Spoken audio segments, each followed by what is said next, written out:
अगर आप 72 बीपीएससी को सीरियसली क्लियर करना चाहते हैं तो आज का ये वीडियो आपकी पूरी डायरेक्शन चेंज कर देगा। इस वीडियो को एंड तक जरूर देखिए क्योंकि मैं आपको एग्जैक्ट डेली प्लान बताने वाली हूँ। Hi, I am Sakshi. I am also preparing for BPSC 72 और ये मेरा फर्स्ट अटेम्प्ट होने वाला है। वैसे मैं प्रिपेयर 2 सालों से कर रही हूँ एंड यहाँ मैं हिस्ट्री की क्लासेस बाय केजीएस कर रही हूँ मंजू सर से। Before BPSC you should know syllabus, PYQ, toppers talk और टॉपर्स की जो कॉपी है हिंदी और इंग्लिश मीडियम दोनों की। प्रीलिम्स पे सबसे ज्यादा नंबर का क्वेश्चन आता है history, then polity, geography, science, उसके बाद इकोनॉमी और हाँ करंट को बिल्कुल मत भूलना। करंट अफेयर के लिए आप केजीएस बीपीएससी चैनल ज्वाइन कर सकते हो और मैगजीन में आप केजीएस का ही मैगजीन ले सकते हो और साथ में कोई न्यूज़पेपर आप कर लेना जैसे दैनिक जागरण, जनसत्ता। अब डिस्कस करते हैं मेंस के बारे में। देखो मेंस बहुत इंपॉर्टेंट है, प्रीलिम्स बस फिल्टर का काम करता है और अगर ना खास इंटरव्यू उतना अच्छा नहीं गया तो मेंस आपकी जान बचा लेगी और पीडीएफ में अपना नाम आप देख लोगे। खान सर कहते हैं एक अच्छा उत्तर वही होता है जो करंट से जुड़ा होता है, तो हमेशा अपने प्रश्नों को करंट के साथ कोरिलेट करके देखें। एक प्रश्न का उत्तर कम से कम 7 मिनट में लिखने का कोशिश करें।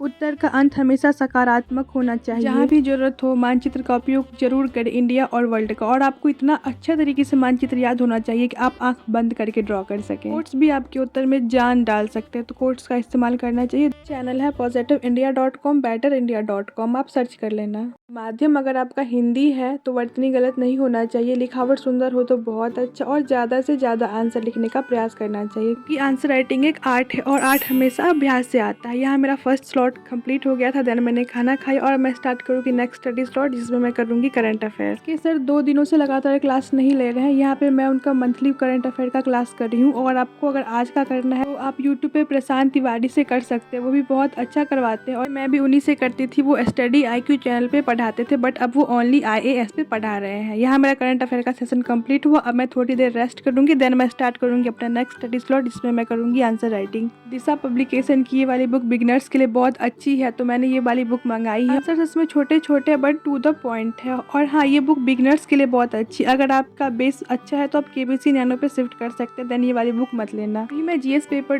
2 का क्वेश्चन सॉल्व कर रही थी, भूगोल का, मखाना की खेती के संबंध में जानकारियाँ। इस प्रश्न का उत्तर मुझे पता नहीं था तो मैंने क्या किया, मैंने सबसे पहले उसका आंसर देखा कि इसमें क्या लिखा हुआ है, देन मैंने बुक को साइड में रख दिया और आंसर लिखना स्टार्ट कर दिया। ऐसा बिल्कुल नहीं था कि मैंने एक बार देखा और मुझे आंसर याद हो गया, बट मैंने दोबारा से बुक खोला, दोबारा से आंसर देखा और लिखना स्टार्ट किया और मैंने लिख लिया एक आंसर। भी बिगिनर हो और समझ नहीं आ रहा है आंसर राइटिंग कैसे करना है तो आप ये वाला तरीका अपना सकते हैं। दोपहर में मैं सोई नहीं जिस वजह से मुझे बहुत तेज नींद आ रही थी, बट मैंने बोला नहीं 6 महीने ही है, इस बार आर या पार, तो मैंने फटाफट से बुक बंद किया और अब मैं करूंगी घटना चक्र क्योंकि पीवाईक्यू लगाने से नींद भाग जाएगी। पीवाईक्यू सॉल्व करते करते आपको एलिमिनेशन मेथड भी सीखना पड़ेगा क्योंकि प्रीलिम्स में सबसे बड़ी प्रॉब्लम निगेटिव मार्किंग ही है। तो लाइन है, यदि संघर्षों की नहीं सुने तो शिखरों के जय गीत सुनोगे, सच कहता हूँ यदि ठान लिया तो अपने हिस्से जीत लिखोगे। कॉन्स्टिट्यूशन की पढ़ाई क्लास में चल रही है तो मैंने उसका पीवाईक्यू लगाया, बस 6 पीवाईक्यू हुए थे जिसमें मेरे 5 सही हुआ, मुझे बहुत अच्छा लग रहा था। देन अब मैं सॉल्व करूंगी हिस्ट्री का पीवाईक्यू और शैव तथा भागवत धर्म से संबंधित बस 2 पीवाईक्यू दिया था जिससे देख के मुझे बहुत हंसी आ रहा था और मेरा दोनों का दोनों सही हो गया। हिस्ट्री कंप्लीट करने के बाद मैंने ज्योग्राफी का